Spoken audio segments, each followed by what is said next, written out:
পালিয়ে বেরিয়েছো মানে? বিয়ে থেকে পালানোর মানে কি? আর বললে যে সবার চাপে পড়ে একদিন বিয়ে করবে, তা সেই একদিনের অপেক্ষায় না থেকে এখনই কি চিন্তা করা উচিত নয়? তুমি তো 18 থেকে 19 বছর বয়সে আছো, তাই না? প্রশ্ন করে স্যার পূর্ণ দৃষ্টিতে তাকিয়ে উত্তরের অপেক্ষা করেছিল। ফলে আমাকে উত্তর দিতে হলো না। স্যার, আমার 20 বছর বয়স। কত? স্যার কপাল কুঁচকে চোখ ছোট করেছিল। তার মুখের ভঙ্গি দেখে সেদিন মনে হয়েছিল আমার কথা তার বিশ্বাস হয়নি। কিন্তু আমি নিজের ঠিকঠাক বয়সই সবসময় বলি, অথচ ছোটবেলা থেকে দেখে এসেছি মেয়েরা নিজেদের বয়স লুকায়। তবে এর কারণটা আমি আজও জানতে পারিনি। এও অবশ্যই শুনেছি মেয়েদের বয়স আর ছেলেদের বেতনের কথা নাকি জিজ্ঞেস করতে নেই। 20 বছর স্যার। আমি নিজের দ্বিতীয়বারের মতো নিজের বয়স বলেছিলাম। তাহলে তো তোমার বিয়ের বয়স হয়েছে। দেখো, আমি তোমাকে বিয়ে করতে জোর করিনি, শুধু বাস্তব এবং সত্য বিষয়টা বোঝানোর চেষ্টা করেছি। ধরো এখন তুমি 20 বছর বয়সে আছো, বিয়ে করবে যাকে তার বয়স 25 থেকে 26 হবে। এখন যদি তোমার বয়সই 35 থেকে 36 হয়, তাহলে কি তুমি 42 থেকে 43 বছর একটা কলা গাছকে বিয়ে করবে? স্যারের বলা কথা আমি সেদিন সবাই বুঝতে পেরেছিলাম, কিন্তু একজন 42 থেকে 43 বছর বয়সের পুরুষকে কলা গাছ কেন বলেছিলেন তা আমার মাথায় আজও ঢোকেনি। হাবিজাবি চিন্তা ভিড়ে হঠাৎ করে ফোন বেজে উঠল। হাতে নিয়ে দেখি ফাইজার কল। ফাইজা, মৌসুমি আর আমি একসাথে অনয়ন স্যারের কাছে কোচিং করতাম, কিন্তু ওর সাথে দীর্ঘদিন ধরে পড়লেও আলাপ তেমন করে জমে ওঠেনি। কিন্তু আজকে ওর ফোন পেয়ে কেমন যেন আপন মন হচ্ছে। হয়তো অনয়ন স্যারের খবর পাবো এ আশায়, নয়তো একসাথে একাই মানুষের কাছে পড়েছি বলে। আসসালামু আলাইকুম রহমতুল্লাহ বরকাতু। বলো ফাইজা। আমি বেশ আগ্রহ নিয়ে কল রিসিভ করেছি। ফাইজা সালামের জবাব দিয়েই জিজ্ঞেস করলো, আজকে কোচিংয়ে আসনি কেন? কোচিং? আমি অবাক হলাম, জিজ্ঞেস করলাম, আজকে কোচিং হয়েছে? হ্যাঁ, কেন হবে না? তবে সবাই অবশ্য আসেনি। ফাইজার কথা আমার মন যেন বিশ্বাসই হচ্ছে না।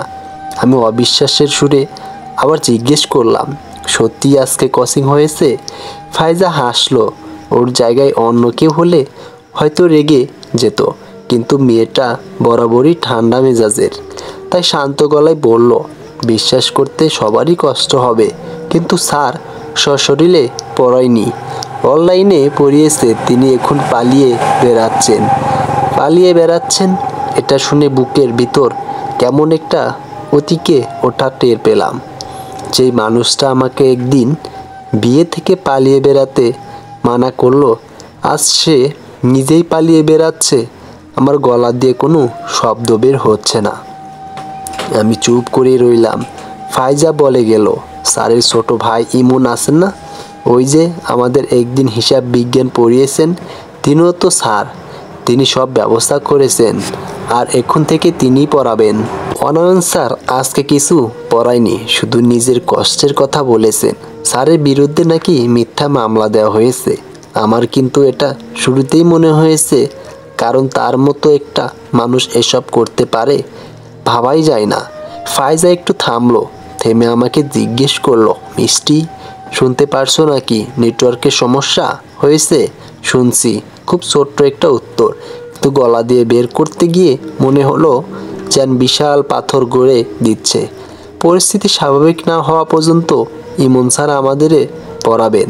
তবে অনয়ন স্যার বলেছেন, যদি কারো আপত্তি থাকে তাহলে সে কোচিং ছেড়ে দিতে পারে। স্যার কোনো কিছু মনে করবেন না। তিনি চান না তার জন্য আমাদের কোনো ক্ষতি হোক। ও, আমার কিছু বলতে ইচ্ছেই করছে না। ফাইজা হয়তো বুঝতে পেরেছে। কথা না বাড়িয়ে ব্যস্ততা দেখিয়ে ও ফোন রেখে দিল। পড়াশোনায় আমার এমনিতেই মনোযোগ ছিল না, এখন ফাইজার কথা শুনে মনটা আরও বিষিয়ে উঠল। আমি হাতে ফোন নিয়েই বই বন্ধ করে বিছানায় চলে এলাম। একলা ঘরে একলা মনে বালিশে মাথা রাখলাম। আমার সমস্ত ক্লান্তি বিছানা আপন করে নিলেও বুকের ভিতরে শূন্যতার ভার কেউ নিল না। দুই চোখ করে যেই জল পড়তে চাইলো তা আমি বহু কষ্টে সবরণ করলাম। হাতে কোনো চেপে রাখা ফোনটা আচমকা বেজে উঠল। বিক্ষুব্ধি মনে আমি শোয়া থেকে উঠে বসে ফোন দেখলাম। অপরিচিত নম্বর 7 থেকে 5 বার না ভেবে রিসিভ করলাম। আসসালামু আলাইকুম রহমতুল্লাহি ওয়া বারাকাতুহু। এত বড় সালাম, অপরিচিত এবং পুরুষ কণ্ঠ। আমি অবাক হলেও প্রকাশ করলাম না। ওয়ালাইকুম আসসালাম। আমার জীবনে এত বড় সালাম শেষ কবে শুনেছি আমার জানা নেই। যাই হোক, তা কেমন আছো? তুমি মিষ্টি তো? এত কথা শুনে আমি একটু বিরক্ত হলাম, কারণ এমনিতেই মন মানসিকতা ভালো নেই।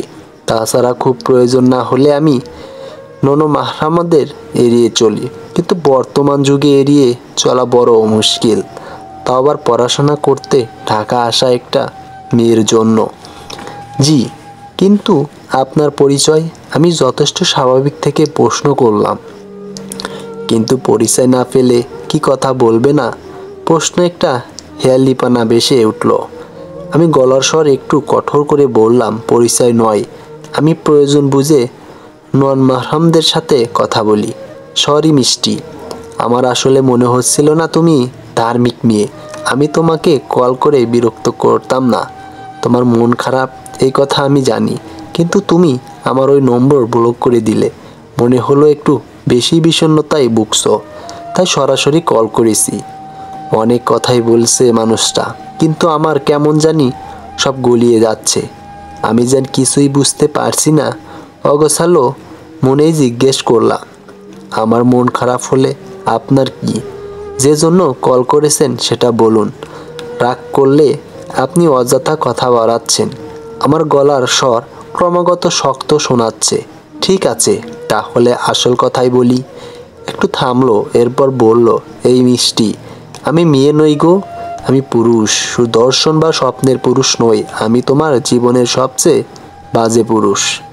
এসব কথা শুনে মুহূর্তেই আতঙ্কে উঠলাম আমি। মুখ ফসকেই যেন বেরিয়ে গেল। আপনি? ফোনের ওপাশের মানুষটা হাসলো, অন্যরকম হাসি। আমি ছেলেদের স্পর্শে খুব কমই থেকেছি, তাই খুব এটা জানা নেই ছেলেদের হাসি কেমন হতে পারে, কিন্তু এর হাসিতে কেমন যেন লাগলো। সুন্দর অসুন্দর ভালো মন্দ এসব কিছুই বুঝতে পারলাম না, শুধু মনের মধ্যে অন্যরকম একটা ভয় টের পেলাম। হ্যাঁ, আমি তোমার জীবনের সবচেয়ে বাজে পুরুষ। এই মিষ্টি, তুমি কি এই বাজে পুরুষের জীবনে এসে তাকে শুধরে দিবে? দিতেও তো পারো, তাই না? একটু থেমে আবার প্রশ্ন করলো, বিয়ে করবে আমায় মিষ্টি? আমি তোমার কল কেটে দিলাম। ভয়ে আমার সমস্ত শরীর থরথর করে কাঁপছে।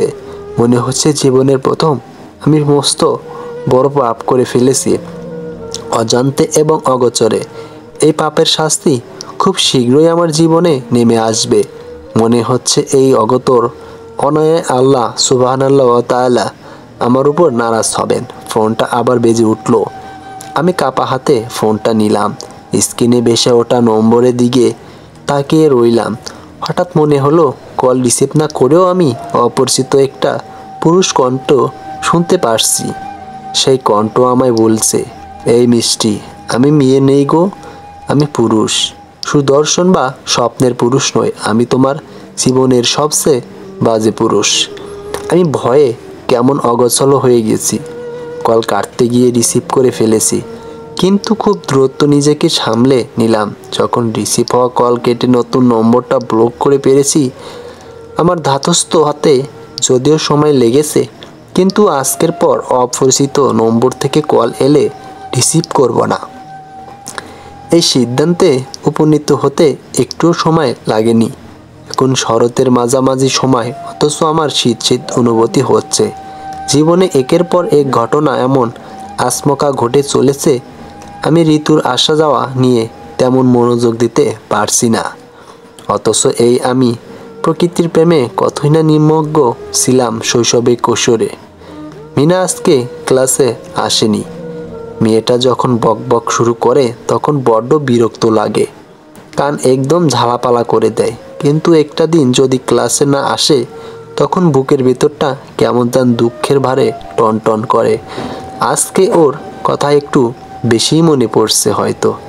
আহত হৃদয়ের দুঃখগুলো ওর অহেতুক বকবক শুনে ক্ষত সারাতে চাইছে। এই যে শুনুন, কলেজ থেকে বের হয়ে পিচ ঢালা পথ ধারে হাঁটছিলাম। হঠাৎ অচেনা এক পুরুষ কণ্ঠ শুনতে পেলাম। আমি খানিক থমকে গিয়েও হাঁটতে শুরু করলাম, কারণ অজানা এই শহরে অচেনা কোনো পুরুষ আমাকে কোনোদিনই ডাকবে না। এই মিষ্টি, এবার আমাকে থামতেই হলে, তাও আকাশ সমান বিষময় নিয়ে।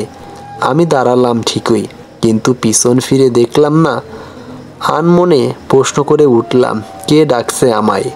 আমার নামও জানে, কিন্তু কেমন করে? আমার কত শত প্রশ্নের ভিড়ে জুতার শব্দ ধীরে ধীরে এগিয়ে এলো।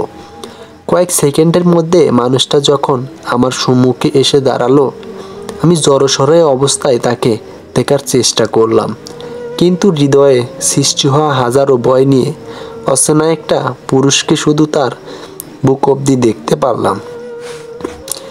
এর বেশি চোখ তোলার সাহস আমার হলো না, অভ্যাসও নেই। জুতা আর প্যান্ট শার্ট দেখে তার বয়স ঠরও করতে অসুবিধা হলেও মনে হলো বয়স হয়তো 30-এর নিচেই হবে। আমার প্রত্যেকটা সিম কার্ড ব্লক লিস্টে ফেলে দিচ্ছ কেন? তুমি কি ভেবেছ আমি তোমার হদিস পাবো না? এমন কথা শুনে আমার বিষময়ের অন্ত রইল না। নিজের অজান্তেই আমি চোখ তুলে তাকালাম, কিন্তু ক্যাপ আর রুমাল দিয়ে বাঁধা মুখে শুধু একজোড়া চোখেই দেখতে পেলাম। কেবল চোখ জোড়া দিয়ে কি কাউকে চেনা যায়? অবশ্য পুরো চেহারা দেখলেও চিনতে পারতাম না, কারণ এমন কোনো পুরুষের সাথে যে আমার কখনো আলাপ হয়নি। কথা বলছো না কেন? এই মিষ্টি, আমাকে চিনতে পারোনি? আমি তোমার জীবনের সেই পুরুষ গো। ওই যে বলেছিলাম না, সবচেয়ে বাজে পুরুষ। আমি সেই তোমার জীবনের সবচেয়ে বাজে পুরুষ। এমন কথা শোনার পর ভয়ে আমার অন্তর আত্মা যেন কেঁপে উঠল। অবাকে আমার চোখের মনি ছিটকে বেরিয়ে আসতে চাইল। গলা শুকিয়ে কাঠ হয়ে যাচ্ছে। মস্তিষ্ক আমার বিরুদ্ধে যুদ্ধ করছে আর হাজারো প্রশ্নের বাণ ছুড়ে দিচ্ছে। এই মানুষটা তাহলে মেসেজ আর কল করার সেই মানুষটাই, কিন্তু আমাকে চিনে কিভাবে, খোঁজ পেল কিভাবে, জানলো কিভাবে? এখন আমি বডিতে ফিরব। আমি বরাবরই ছেলেদের ভয় করি। ছোটবেলা থেকে ছেলেদের বাজে রূপ আর চরিত্রের গল্প শুনে বড় হয়েছি, তাই তাদের সঙ্গ সর্বদা এড়িয়ে গেছি।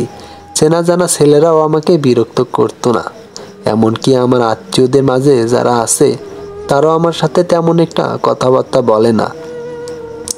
আমার পরিবার রক্ষণশীল নয়, অনেক বেশি ধার্মিক নয়, তবে ফ্রি মিক্সিংয়ের শিক্ষা কখনোই আমাকে দেওয়া হয়নি। জীবনের প্রথম আমি কোনো ছেলের সামনে দাঁড়িয়ে এসব অদ্ভুত কথা শুনছি, যা এই 2017 সালে এসে কাউকে বললে কেউ বিশ্বাস করবে না, উল্টো পরিহাস করতে বলবে। তোমার মতো মেয়ে যে কিনা ঢাকা থেকে পড়াশোনা করে, সে নাকি ছেলেদের সাথে কখনো কথা বলেনি, এটা আবার বিশ্বাস করতে বলো? এসব হাস্যকর ব্যাপার। 2017 সাল এসে কোনো মেয়ে প্রেমিক ছাড়াই থাকবে না, আর তুমি কি না ছেলেদের সাথে কথাই বলো না। কিন্তু এটাই যে সত্যি। এই মিষ্টি, কি গো, এমন চুপ করে আসো কেন? কিছু তো বলো না। আরে বাবা, আমাকে এত দেখার কি আছে? সব তো ঢেকেই রেখেছি। এই বলে থেমে গিয়ে একটু দূরত্ব কমিয়ে নিল। আমি বিস্মিত হওয়ার পর যেন পাথর হয়ে গেছি। কোনো বিকার নেই আমার। এত সামনাসামনি কোনো ছেলেকে এমন করে দেখা হয়নি। আসলে এরূপ ইচ্ছে বা পরিস্থিতির সৃষ্টি এর আগে কখনো হয়নি। তার চোখ জোড়া সুন্দর কি অসুন্দর আমার জানা নেই। আকাশ সমান ভয় অন্তরে চেপে রেখেও আমি তাকিয়ে রইলাম। শয়তানের প্রচারণায় পড়ে জীবনের প্রথম পুরুষের চোখের সৌন্দর্য আখণ্ড আস্বাদ্য করলাম। এই মিষ্টি, এমন করে দেখতে নেই গো। কি হয়েছে বলো তো? কিছু না বলে চুপচাপ দেখে যাচ্ছ। নন মাহরামদের বুঝি চোখ দিয়ে গিয়ে খাওয়া যায়? আতঙ্কে উঠলাম আমি। ফিরল আমার স্বস্তি। মনে মনে অসংখ্যবার নাউজুবিল্লাহ আর তওবা করতে করতে আমি এক অদ্ভুত কাজ করে বসলাম। পিচ ঢালা পথে অসংখ্য মানুষের এই সমুদ্রে আমি ছুটে পালাতে লাগলাম। ভয় আর হচ্ছে না, আতঙ্ক যেন আমাকে ক্ষুধার্ত বাঘের মতো তাড়া করছে। ছুটে না ছুটে পালালেও এখনই খেয়ে নিবে। আমি থামলাম না। বোরকা আর নিকাবের আড়ালে ঢাকা দেহটা বহু কষ্টে বয়ে নিয়ে ছুটতে লাগলাম। বোর্ডিংয়ের কিচেন থেকে খাবার এনে টেবিলের উপর রাখলাম। রাত অনেক হচ্ছে, কিন্তু আমার খেতে ইচ্ছে করছে না। খাবার রেখে ফোন নিয়ে বসলাম। পড়তে ইচ্ছে করছে না। আজকে ক্লাসে মৌসুমি এসে হঠাৎই জিজ্ঞেস করেছিল, মিষ্টি তুমি কি অনয়ন স্যারের কোচিং আর কন্টিনিউ করবে না? কেন? অবাক হয়েছিলাম। আমার আসলে ইচ্ছা নেই, তবে অনয়ন স্যার থাকলে আমি পড়তাম, কিন্তু ইমন স্যারের কাছে আমার পড়ার ইচ্ছে একদমই নেই। আমাদের বিল্ডিংয়ে একজন টিচার আছে, প্রাইভেট ইউনিভার্সিটি টিচার। ভাবছি তার কাছেই পড়ব, কিন্তু একা পড়তে তো অনেক খরচ পড়ে যাবে। তুমি কি শেয়ার করবে? ফাইজাকে বলেছিলাম, কিন্তু ও নাকি ইমন স্যারের কাছেই পড়বে। আমি মনোযোগ দিয়ে মৌসুমীর কথা শুনেছিলাম, তবে তৎক্ষণিক কোনো উত্তর দেয়নি। ভাবছি এই বিষয়ে বড় চাচার সাথে কথা বলবো। আম্মুর সাথেও কথা বলা উচিত, কিন্তু আমার ইচ্ছে করে না আম্মুর সাথে পড়াশোনার বিষয়ে কোনো কথা বলতে। আমি বাংলায় অনার্স করতে চেয়েছিলাম, কিন্তু আম্মু আমাকে জোর করে হিসাব বিজ্ঞান পড়তে বলল। আমি আমাদের জেলার কলেজে পড়তে চেয়েছিলাম, আম্মু সেটাতেও আপত্তি করলো। একমাত্র মেয়ে হওয়া সত্ত্বেও আমাকে জোরপূর্বক ফার্মগেট এলাকায় স্থানান্তর করলো। আমার ঠিক জানা নেই কেন আম্মু আমাকে বাংলায় অনার্স করতে দিল না, অথচ বাংলায় আমার কত ভালো নম্বর ছিল। আমি অনেক অনুরোধ করছিলাম, বলেছিলাম তেজগাঁও মহিলা কলেজেও তো বাংলায় অনার্স করা যায়। আম্মু, আমি পাক্কা ঢাকায় চলে যাব, তাও আমাকে বাংলায় অনার্স করতে দাও। আমি হিসাব বিজ্ঞান নিয়ে পড়তে চাই না। এসব ডেবিট ক্রেডিট আমার একদমই মনে থাকে না। কিন্তু আম্মু রাজি হলো না, বলল পড়তে হলে হিসাব বিজ্ঞান নিয়েই পড়তে হবে। বাংলা পড়ে কি করবে? হ্যাঁ, আজকালকার যুগে কেউ কি বাংলা নিয়ে পড়ে? কবি লেখক হয়ে কি পরিবারের মান সম্মান খোয়াবে? এসব শুনে খুব কষ্ট হয়েছিল আমার। তখন বড় চাচার কাছে গিয়ে অভিযোগ করেছিলাম। বড় চাচাও আমাকে বুঝিয়েছিল, কিন্তু ফলাফল হয়েছিল শূন্য। রাত এখন 9:30। আমাদের বাড়ির নিয়ম অনুযায়ী আমরা রাত 9টার পর খুব একটা ফোনে যোগাযোগ করি না। রাত 10টার পর তো একদমই করা যাবে না। ছোটবেলা থেকে পাওয়া এই শিক্ষার প্রভাব ঢাকা শহরে ইট পাথরও আড়াল করতে পারেনি। তাই তো চট করে বড় চাচাকে কল করতে পারছি না। তবে আজ কিছুক্ষণ ইতস্ত করেও আমি বড় চাচাকে কল করলাম। বিষয়টা যেহেতু খুবই গুরুতর, নিয়মের একটু এদিক সেদিক করতেই হলো। তবে কপালে লিখন কল রিসিভ হলো না। উপায় না দেখে আম্মুকেই কল করলাম। প্রায় সাথে সাথে কল রিসিভ হলো। আমি সালাম দিতে যাব, তার আগেই আম্মু জিজ্ঞেস করলো, কি ব্যাপার মা, আজকে এত রাতে কল করলে যে? মন খারাপ লাগছে? মা নামক ইহলৌকিক জান্নাতকে আল্লাহ সুবহানাল্লাহ তাআলা অসীম ক্ষমতা দিয়ে তৈরি করেছেন। হাজার মাইল দূর থেকে বসে তারা নিঃসন্তানের মন অবস্থা, এমনকি বিপদ আপদ আগে থেকে টের পেয়ে যায়। আমার মন সত্যিই তো খারাপ, আর আম্মু এটা কেমন চট করে বুঝে গেল। আমার কিন্তু এখন আম্মুর সাথে কথা বলার ইচ্ছে ছিল না, তবে এমন আদুরে গলায় মায়ের উদ্বিগ্নতা দেখে মনটা আমার চলমলিয়ে উঠল। বুকের ভিতর কান্না মৃদু ঢেউ দেখা দিল। না আম্মু, আমি ঠিক আছি। ডাহা মিথ্যা কথা বলতে গিয়ে আমার গলা কেঁপে উঠল। আম্মু স্পষ্ট টের পেয়ে হাসলো, বলল, আমার পর্দা করা নামাজি মেয়েটা আমাকেই মিথ্যা বলছে বলেই হাসলো। আমি কিঞ্চিত অপদস্থ হলাম এমন চেহ্নময় মুহূর্তে, কিন্তু রাগ হলো না আমার। এলো না কোনো অভিযোগ। কি হয়েছে আমার মানিক, বলো আমাকে। কতদিন হলো বাড়ি আসো না? আমি জানি তুমি আমার উপর রাগ করে বাড়ি এত কম আসো, কিন্তু তোমাকে যে অনেক বড় একটা কাজ করতে হবে, অনেক বড় একটা দায়িত্ব যে তোমার অপেক্ষায় পথ চেয়ে আছে। আম্মুর গলার স্বর খুব অন্যরকম শোনালো। কিসের দায়িত্ব আম্মু? আমি বুঝতে না পেরে শেষমেশ প্রশ্ন করলাম। আম্মু দীর্ঘ শেষ ফেলে বলল, সময় এখনো আসেনি মা, যেদিন আসবে আম্মু আচমকা থেমে গেল। এরপর প্রসঙ্গ বদলে জিজ্ঞেস করলো, রাতে খেয়েছো? প্রশ্ন বদলে দেওয়া কারণ জানতে ইচ্ছে হলো। আমি এ বিষয়ে কোনো প্রশ্ন না রেখে জবাব দিলাম, না, ইচ্ছে করছে না। কেন মা, কি হয়েছে বলো তো? আমি বলতে শুরু করলাম, আমাদের হিসাব বিজ্ঞানের অনায়ন স্যার আছেন না, উনি যে, আমি যার কাছে কোচিং করতাম। আমি আম্মুকে বোঝানোর চেষ্টা করলাম, স্যারের বউ নাকি সুইসাইড করেছে। নাউজুবিল্লাহ। এসব কি বলছো? আম্মু প্রায় আতঙ্কে উঠল। কিন্তু এখন স্যার পলাতক। শুনেছি স্যারের বিরুদ্ধে নাকি মিথ্যা মামলাও দেওয়া হয়েছে। তাই এখন আমাদের কোচিং এলোমেলো হয়ে আছে। তবে স্যারের ছোট ভাই নাকি তার পরিবর্তে আমাদের কোচিং করাবেন। আমি এসব নিয়ে কিছু ভাবতে পারছিলাম না, আর ভাবতে চাইছিলামও না। স্যারকে আমি খুব শ্রদ্ধা করতাম। হিসাব বিজ্ঞানের প্রতি এত আগ্রহ জন্মার কারণ একমাত্র তিনিই ছিলেন। তার কারণে হিসাব বিজ্ঞান আমিও থেমে গেলাম। কথাগুলো বলতে গিয়ে কেমন যেন কষ্ট হচ্ছে। আম্মু বুঝতে পেরে জিজ্ঞেস করলো, এখন তোমার সেখানে যেতে কষ্ট হবে, তাই তো? আমি ছোট্ট করে জবাব দিলাম, যে স্মৃতি কষ্ট দেয় সেই স্মৃতি বিলুপ্ত করে দিতে হয়। স্মৃতি সুখের হোক বা দুঃখের হোক, তা সবসময় মানুষকে কাঁদাবেই। এটাই যে স্মৃতির ধর্ম। আম্মু একটু থেমে জিজ্ঞেস করলো, সামনে কোনো পরীক্ষা আছে? 2 মাসও নেই। আমাদের কলেজে আর টিচার আছে পড়ার জন্য, কিন্তু মৌসুমি মানে আমি যাদের সাথে পড়তাম তাদের একজন আমাকে বলল ওর বাসায় নাকি একজন টিচার আছেন, তার কাছেও পড়তে চায়। এখন আমি ওর সাথে পড়বো কি না বুঝলাম। বেতন কত আর ওর বাসা কত দূর? তোমার বোর্ডিং থেকে আমি তো এসব কিছু জানি না। আম্মু আসলে আগ্রহ দেখায়নি। ভেবেছিলাম বড় চাচার সাথে, নিজের মাকে রেখে চাচার সাথে আলাপ করার বিষয়টা একটু অন্যরকম লাগতে পারে। আমি নিজের মাঝেই একটু অপরাধ বোধ করলাম। ফলে বাক্য শেষ না করেই চুপ হয়ে গেলাম। চাচার সাথে কি? আম্মু জানতে চাইলো। একটু আলাপ করতে চাচ্ছিলাম, কিন্তু বড় চাচা মনে হয় ফোনের কাছে ছিল না। এবার একটু ব্যস্ত ভঙ্গিতে আমি বলে উঠলাম, আমি কিন্তু তোমার সাথেও কথা বলতাম আম্মু। এই কথাটা একেবারেই মিথ্যে নয়, তবে পুরোপুরি যে সত্য নয় তা আম্মু ঠিকই টের পেল। জিজ্ঞেস করলো, তাই নাকি? আম্মু হেসে উঠল। আমার আম্মুর রাগ যত বেশি, হাসিও তত বেশি। আর হাসলো, মাশাআল্লাহ, বেশ সুন্দর লাগে।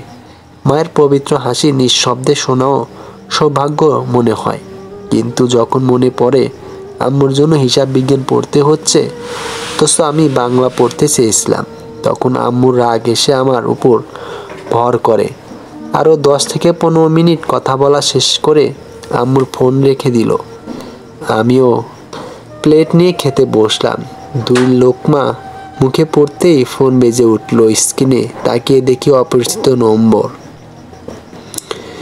তবে শেষ 2 ডিজিট দেখে নম্বর মনে হলো এটা বড় চাচার নম্বর। আমি কল রিসিভ করলাম। যেহেতু খাচ্ছি তাই আর সালাম দিলাম না। মুখ ভর্তি খাবার নিয়ে সালাম দিলে সেটা পুরোপুরি ঠিক হবে না। তাই কোনো মতে জানতে চাইলাম, বড় চাচা, এই মিষ্টি, আমি তোমার চাচা কবে হলাম গো? সম্বোধন শুনেই আমি বুঝতে পারলাম এটা আমার বড় চাচা নয়। আমি ফোন নম্বর খুব কমই সেভ করি, আর চাচা একাধিক সিম কার্ড ব্যবহার করেন, সেজন্য ভুল হয়ে গেছিল। কিন্তু এত রাতে এই মানুষটা কেন আমাকে কল করলো, যে কিনা নিজেকে আমার জীবনের সবচেয়ে বাজে পুরুষ দাবি করে? আমার মেজাজ খাট্টা হয়ে গেল। আপনি কি ব্যাপার, সালাম দিলেন না কেন? তার প্রশ্ন শুনে আমি পাল্টা প্রশ্ন করলাম, আপনি কল করলেন কেন? পাজি মেয়েদের মতো তর্ক করবেন না তো। তুমি ভালো মেয়ে, এটা কিন্তু আমি জানি, এতদিনে বুঝে গেছি। আগে বলো, সালাম দিলেন না কেন? আমি তো তোমার লম্বা সালামে বিমোহিত হতেই কল করেছি। আর খবরদার, যদি এই নম্বরটা ব্লক করছো তাহলে তোমার কলেজের সামনে রোজ দাঁড়িয়ে থাকবো, তোমাকে বিরক্ত করব। পথ আটকে আটকে, আইনের ভাষায় যাকে বলে ইপটিজিং।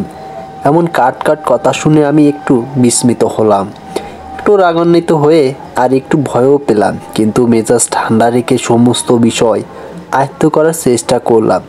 জানতে চাইলাম, অসময়ে একটা পরনারীকে বিরক্ত করে এমন লজ্জাজনক কথা বলতে আপনার রুচিতে বাজছে না? শেষবারের মতো জিজ্ঞেস করেছি, আমাকে সালাম দেও নাই কেন? বড় রাগ হলো আমার, কিন্তু অজানা কারণে অবাধ্য হলাম না। জবাব দিলাম, খাওয়ানোর সময় সালাম দিই না, কিন্তু আমি তো খাচ্ছি না। কেমন বাচ্চা সুলভ কথাবার্তা তার! অবাক হতেই হলো আমাকে। ভ্রু কুঁচকে জিজ্ঞেস করলাম, আপনার বয়স কি 6 বছর? না তো। কেন? তাহলে বাচ্চাদের মতো আচরণ করছেন কেন? আমি আপনার খাওয়ার কথা কখন বললাম? তাছাড়া ফোন কলে কি দেখা যায় কে খাচ্ছে আর কে কাঁদছে? কিন্তু আমি তো দেখতে পাই। তোমার মন খারাপ, ভীষণ খারাপ। আসমকা তার গলার স্বর বদলে গেল। বদলানো স্বরের কথা শুনে মনটা কিসমিত যেন এলোমেলো হলো। আমি চট করে আল্লাহ, সুবহানাল্লাহ ও আল্লাহ তাআলাকে স্মরণ করে নিজেকে শক্ত করলাম। ফোনের ওপাশে থাকা মানুষটার কাছে জানতে চাইলাম, আপনার জরুরি কোনো কথা আছে? চলবে ইনশাল্লাহ।